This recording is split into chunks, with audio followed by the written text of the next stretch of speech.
नमस्कार दोस्तों, आज हम आप लोगों के लिए लेकर आए हैं क्लास 12 हिंदी दिगंत गद्य खंड का अंतिम अध्याय, अंतिम चैप्टर्स। 13 नंबर का चैप्टर्स है, 13वां अध्याय शिक्षा, जिसे लिखा है जे कृष्णमूर्ति ने। शिक्षा चैप्टर को लिखा है जे कृष्णमूर्ति ने। पहला क्वेश्चन है कि शिक्षा का क्या अर्थ है एवं इसके क्या कार्य हैं।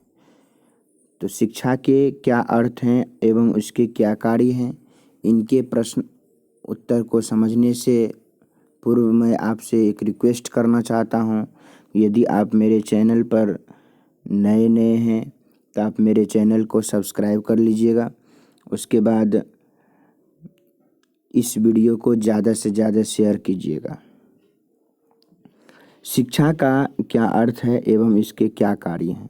कहता है शिक्षा का अर्थ है कि जीवन के सत्य से अपने को परिचित करना।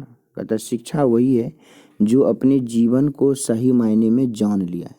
अपने जीवन जो है, उस जीवन की जो सत्यता है, जीवन में जो सत्य बात का अनुभव होता है, उन चीज़ों को परिचित करना।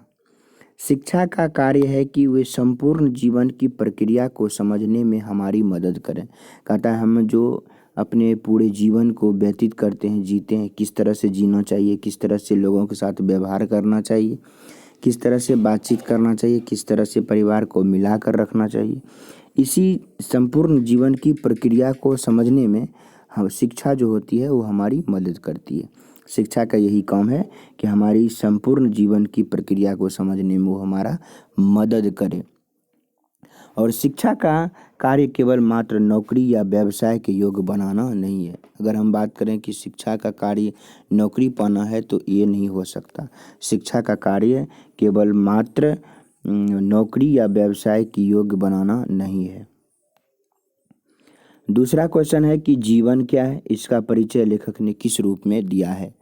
तो जीवन असीम है, असीम जिसकी कोई सीमा नहीं होती। जीवन असीम है एवं बड़ा अद्भुत है। कहता है ये जो जीवन है यह बहुत ही अद्भुत होता है, क्योंकि इस जीवन में बहुत सारे चीज़ सीखने के लिए मिलता है, जानने के लिए मिलता है, या बहुत सारे चीज़ों को जगह पर जाने का मौका मिलता है। ये बहुत जीवन जो होता है ना, यह असीम होता है और बहुत ही अद्भुत होता है। उसके बाद जीवन अत्यंत रहस्य को लिए हुए। कहता है जीवन में बहुत सारे रहस्य छुपे हुए हैं। जीवन की बहुत सारी गाथाएं होती है, बहुत सारे रहस्य होते हैं जीवन का, जो छुपा कर रखे हुए हैं। यह एक विशाल साम्राज्य है, इसमें मानव कर्म करते हैं। कहता है जो जीवन जो है ना, यह बहुत बड़ी, बहुत विशाल साम्राज्य है, इसमें जो मानव है ये कर्म करते हैं। जीवन में स्वतंत्र वातावरण का निर्माण करना चाहिए। कहता है यदि कोई जीवन वही होता है जिसमें स्वतंत्र वातावरण का निर्माण होना चाहिए। तो जीवन में स्वतंत्र वातावरण का निर्माण करना चाहिए। इसके अतिरिक्त अगर हम बात करें जहां हम जीवन की सत्यता को खोज कर सकें। कहता जीवन में यदि स्वतंत्र वातावरण का निर्माण कर लेंगे तो वहाँ जीवन की जो सत्यता है, जीवन में जो सत्य छुपा हुआ है, उसको हम खोज कर सकेंगे। यही है हमारा जीवन। जे कृष्णमूर्ति का कहना है कि जहाँ भय है वहाँ मेघा नहीं हो सकती। आखिर ऐसा क्यों कहा है।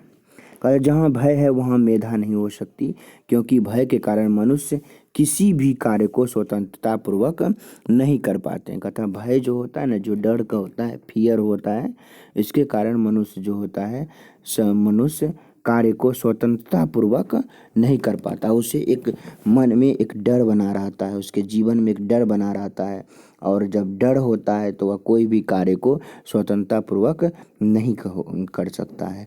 तो जब कोई भी कार्य स्वतंत्रता पूर्वक नहीं कर सकता है तो वहाँ पर तो मेधा नहीं हो सकती, वहाँ तो मेधावी नहीं बन सकते, क्योंकि उसके भीतर और असफलता या हानि का डर बना रहता। कहता है उसके भीतर में जो है ना, असफलता का या तो हानि का डर बना रहता है। भाई हम जो पढ़ रहे हैं असफल हो जाएंगे, असफलता की डर, जो हम कोई काम कर रहे हैं उसमें हानि हो जाएगा, इस सब का जो डर होता है, इसीलिए मेधा नहीं हो सकती। हम सब में से अधिकांश व्यक्ति जीवन से भयभीत रहते हैं। कहता बहुत सारे लोग जो होते हैं अपने जीवन से वह भयभीत रहते हैं, अपने जीवन से डरे हुए रहते हैं कि मेरा जीवन किस प्रकार व्यतीत होगा, हमारा जो जीवन है कैसे चलेगा। इसी कारण जो होता है ना कि मेधा का विकास नहीं हो पाता है।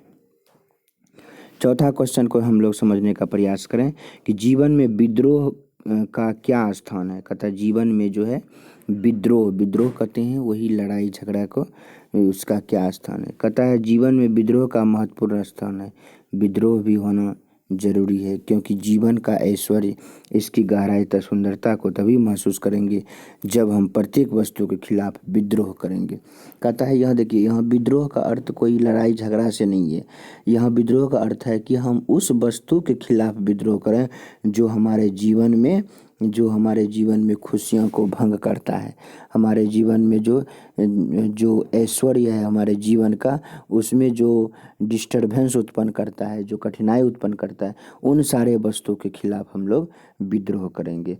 तो जीवन में विद्रोह का यही स्थान है कि जो वस्तु हमें दुख पहुंचाता है, उन वस्तु को के खिलाफ विद्रोह करना, जीवन में विद्रोह का यही स्थान होता है। अगला क्वेश्चन है, यह बहुत वीवीआई क्वेश्चन है कि नूतन विश्व का निर्माण कैसे हो सकता है। बहुत वीवीआई क्वेश्चन है, इसको तो आप लोग कन्फर्म पढ़ लीजिएगा कि समाज में चारों ओर भय फैला हुआ है। जैसे समाज है हमारा, इसके चारों ओर क्या फैला हुआ है, भय फैला हुआ है, डर बना रहता है, सभी लोगों के पास डर हो जाता है। लोग एक दूसरे के प्रति ईर्ष्या करते हैं, द्वेष करते हैं, जलन करते हैं, और दूसरे लोगों से अगर हम ईर्ष्या करेंगे, द्वेष करेंगे, ये सब चीज़ हमारे मन में भरे हुए रहते हैं।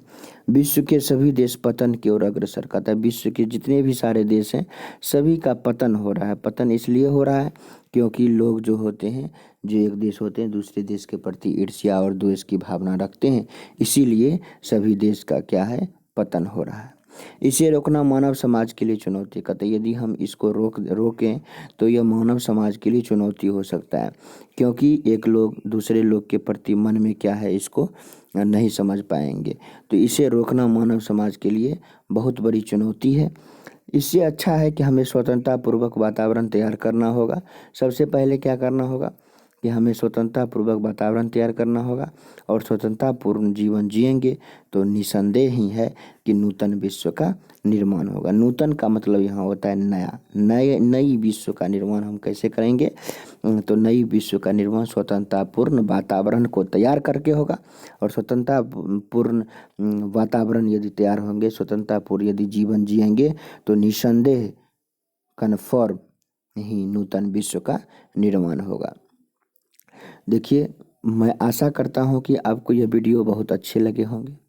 इसके बाद अब जो हमारा वीडियो बनेंगे वह कक्षा 12 के हिंदी दिगंत का ही अब पद्य खंड के बनेंगे, मतलब कि कविता से बनेंगे। यह कहानी से था, और कहानी आपको मैंने 13 चैप्टर के जो जितने भी वीवीआई क्वेश्चन थे जो बिहार विद्यालय परीक्षा समिति में पूछा जाता है, वो सारे के सारे क्वेश्चन को आपको मैंने समझा दिया है। अब मैं अगला जो सेशन स्टार्ट करने वाला हूँ वह है हमारा क्लास 12 के हिंदी दिगंत पद्य खंड, उसका सब्जेक्टिव हम लोग पढ़ेंगे। ठीक है, धन्यवाद।